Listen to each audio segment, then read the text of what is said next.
Hi guys, how's it? Welcome back to another pregame video. I do apologize in the delay on this one, but as you could see in the previous video I uploaded earlier today, I was out enjoying Major League Cricket action last night with a colleague from work. Nick, thanks for coming out, man. I had a great time. Not the biggest cricket fan, but God, Major League Cricket, that's something, man. Go and watch that video if you haven't already. They're doing it big here. It's obviously not IPL level, but they're making quite a show of the game of cricket, and I think that it's going to be very, very successful here in the United States. So we have made it to the final round once again of, well, an abridged version of the Rugby Championship in 2023, and we've been in this position before, man. It looks like we will need a bonus point win. Plus, we will need New Zealand to lose and collect or draw and collect nothing to win the Rugby Championship this year. Obviously, if any of you guys have seen the lineups released by both the Wallabies and All Blacks, I'm not giving the Wallabies a whole lot of hope in this one. Obviously, we've all seen the disappearance of Quade Santini-Cooper. Much to my chagrin, don't really care. Solitary tear for that young man.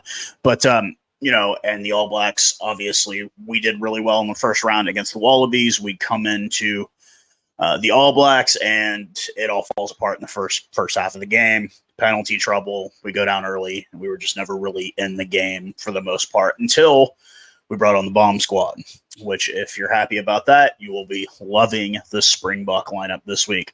So let's go ahead and look at the history between these two teams. Obviously, with Argentina joining the Tri-Nations to become the Rugby Championship here in the last, it's been a decade, it seems like now. We are currently 9-1 against those Los Pumas, with the last loss coming in Mendoza, which I believe is where they played the All Blacks as well, back in August of 2018. That was a pretty embarrassing one in my opinion. And we do seem to have a pretty good record at Ellis Park. Obviously, there was the loss versus the All Blacks after round one last year, where, we absolutely dominated them in week one, and we come in week two and kind of lay a bit of a goose egg. We do meet the Pumas again next weekend on the 5th of August, but this one will be in Buenos Aires, so we will be flying overseas for that. Then on the 19th, we will be taking on Wales in Wales, and then we have the big last World Cup warm-up match. I'm actually happy for that one. Sold out Twickenham, Springboks, All Blacks. You can't play them once in a year. You got to play them multiple times. That's our biggest rival, in my opinion, and those are the best games. It is sold out. I know the SA Rugby Oak's going to be there. I am absolutely jealous, obviously, with all of that. Argentina plays us one more time next weekend, and then they don't play again until the 26th of August, and they play the disqualified Spanish side. The Spanish team had originally qualified, and then apparently they had a South African on their team. So when it comes to getting good players, accept no substitutes. Go get you some South Africans. So these are always a special game, especially after this last year. For those of you who didn't know, I am the president of the Jackal Den, the local Dallas Jackals fan club. We had Mario Ledesma here this year. I was able to interview Mr. Ledesma, obviously the first Los Pumas coach to beat the All Blacks, and then COVID happened, and it kind of just fell apart for that man, unfortunately. And the special relationship that he has with Michael Chica, they go back years. I've always liked Michael Chica, even when he coached for the Wallabies. I thought he was a hell of a coach. But you're starting to realize that the problem wasn't the coach. The problem is rugby in Australia is rotten to the core.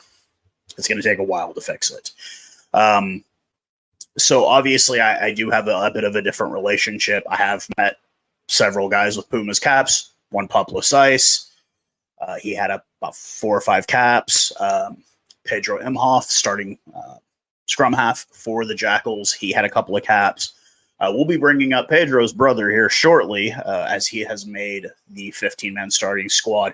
But with that being said, I learned how to say the positions in Argentinian Spanish. So I thought I'd do something a little special for you guys. And I will go through the lineup. I will say it in Spanish, and then I will say it in English. But we will go ahead and get started after I give you a weather report. 17 degrees Celsius, 65. I will trade you South Africans for that any day, and I'm pretty sure you'd love to give me the snow you just got. I would gladly take it.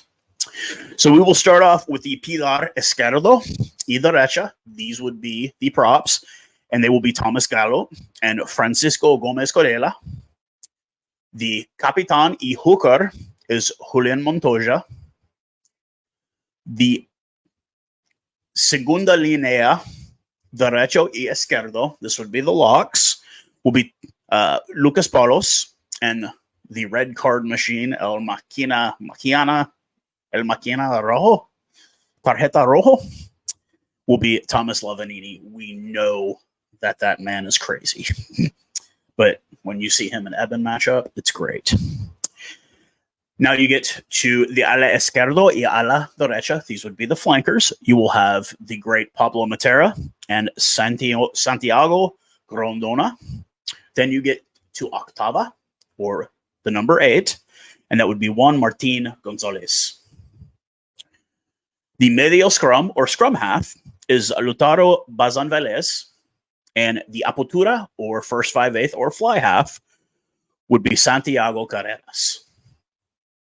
The wing izquierdo, the left wing, the number 11 jersey, is Juan Imhoff, hermano de Pedro Imhoff, para los Dallas Jackals. He is the scrum half for the Dallas Jackals, and he is a bit of a veteran at 35 years of age.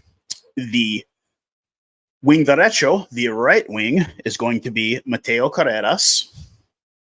The premier and segundo centro, so the inside and outside centers, are Lucio Cinti and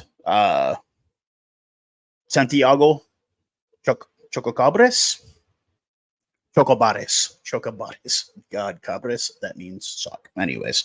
And then Juan Cruz Malia at fullback. A 5-3 split coming off of the bench, with the front row replacements consisting of Ignacio Ruiz, Nahu Tetes Chaparro, Joel Sclavi, and Pedro Rubilo, and Facundo Isa.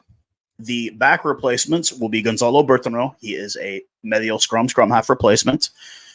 Thomas Albornoz, I think he is a center replacement. And Matias Moroni, hermano de Ako Moroni, ahora ex Jaco, ahora reclutado por los Miami Sharks. He was a Jackal until today.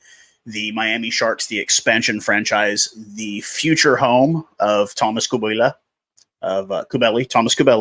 He will be with the Miami Sharks of Major League Rugby next year, and they had their expansion draft in Ako Moroni. He also played for the Houston SaberCats, also had a couple of caps for Argentina, Los Pumitas, the U20s. Now we go over to see what my background is, but we will go with the 23-man squad that Jock Nienaber has named for this game against Los Pumas. We get a front row consisting of Steven Kitsoff, Malcolm Marks getting the start, thank God, and Franz Maherba. We will get Eben Etzebeth and, oddly enough, Marvin Ori. Where's John Klein? Marco Van Staden and Peter Steph-Toy will get the flanker start, and captaining the side, Thor himself. Big fan of his, Dwayne Vermeulen. Grant Williams makes his first start of the year of his career this weekend, and he will be matched up with our God. What a great job he did in the game he started against the Wallabies, Manny Libach.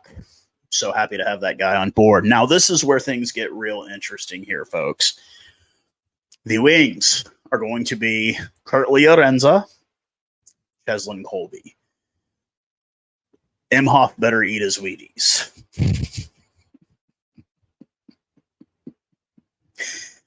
Yeah, 2 scrum caps, 2 insanely fast wingers. Can't complain about that. Damian Dialende and Jesse Creel will be getting the start at center. Whereas Estehusen? And anchoring it all will be the veteran himself, the gray-bearded Willie Leroux. Front row replacements will consist of Bongi Manumbi, very capable at hooker, Trevor Nakane, who is actually one of my personal favorites, and Vincent Kalk. No worries with any of those guys. Quagga Smith, RG Stamen will be making the forward block replacements, obviously. I believe RG is just going to become a bench-only guy due to injuries, that kind of thing. And we will have, for some reason, Foff the Clerk. I'd be getting Cobus Reinach. That's just me. Lucan Yoam once again.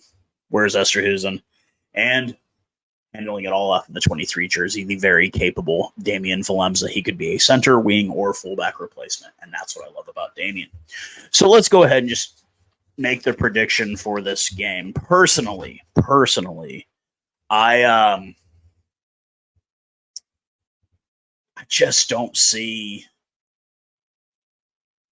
any way that the Pumas could win this game. I just don't see it. Not with what we're putting out on the field. I know there were a lot of people that screamed about why did we put who we did on the bomb squad? Didn't we have them start the game last week? And I was one of those people too. It's easy to play Monday morning coach. But with these games, these warm-up games that we have, obviously, Pollard is back to working out. He's not 100%. Kolisi is back to working out. He's not 100%. But I think we're fine. And I think we have a very, very capable team. And what we have, obviously, we saw that Dwayne could go the whole 80 minutes against the Wallabies because he did. And he was an absolutely amazing captain. He led by example, still good under the ball. Does he have that explosive speed anymore? No, of course not. But he's got a lot of veteran talent, and he's very, very good under the ball. He's a very good leader. He's great on the scrum still. And Marvin Oria, I get it. Get him some playing time. He is going to make our squad to the World Cup, but I want to see Etzebeth and John Klein. That's what I want to see. And then take Etzebeth out at like the 60th minute and put RG and Klein because they did really well in the URC together. No disrespect to Eben. If we want him to make it to 35, 36, 37 years old, we can't play him for 80 minutes every game. He's a lock. It's a physical position. He's tall. You've got to take care of those guys. You kind of look at the All Blacks, Sam Whitelock and Brody Retallick. They're using them because that's really all they've got. Scott Barrett is not a capable lock. Tupou Vaa'i is not that great. Josh Lord, not that great. The All Blacks, they're going to be in a world of crap after this World Cup because they're going to have a lot of guys that are done. And no disrespect, obviously Brody Retallick, World Player of the Year a few years back. I mean, they have been a formidable duo with each other, but we're going to have to start trying to take care of Eben a little bit more because he's not going to be able to carry the load like this forever. Now, with that being said, I do think this is a much superior side than what we fielded against the All Blacks. I think this side would have done much better against the All Blacks. Franco, Lud de Hager, something's lost. I brought up Lucan Yoam. I don't know what's happened. That man has lost a step. He has definitely lost a step or two. And I don't know what's going on. It's just it's not there for him anymore. And I get it. It does happen to us all. We all get older or we get injured and it's just hard. But he's not the same. Makazole Mambibi, something's just not the same. Great. Dude, you won a World Cup for us. Your story is legendary. You made Rassi cry. I tip my hat to you. I'm never going to disrespect you. But it's time to kind of step aside. We've got Kirtley, we've got Kanan Moody, we've got capable wings with Cheslin Colby. And, I think we need to really take a step back and really look at these games as warm-up games for the World Cup. These are the warm-up games. These are the games where we get all the little niches out, we get all the little creaks and cracks out of it, and we get ready. To me, that last game leading up to the World Cup against the All Blacks, that's when we pull out all the stops and we show what we've got walking in to this tournament, what we're going to use to win again. So it remains to be seen. But I do predict a very lopsided score. I'm going to predict 43-17. I think we beat the Pumas with ease. I still think the Pumas are better than the Wallabies. I think the score that the All Blacks put on the Wallabies is going to be even more lopsided than ours. I hate to say it. I think the All Blacks are going to absolutely demoralize Eddie Jones tomorrow. Eddie may not get a win for a bit. But with that being said, man, I will be going live. Come and join me, hopefully, minus the issues with the recording here. But I will see all of you guys tomorrow morning, and hopefully we will be cheering on a victorious Springbok side. Till next time, cheers, guys.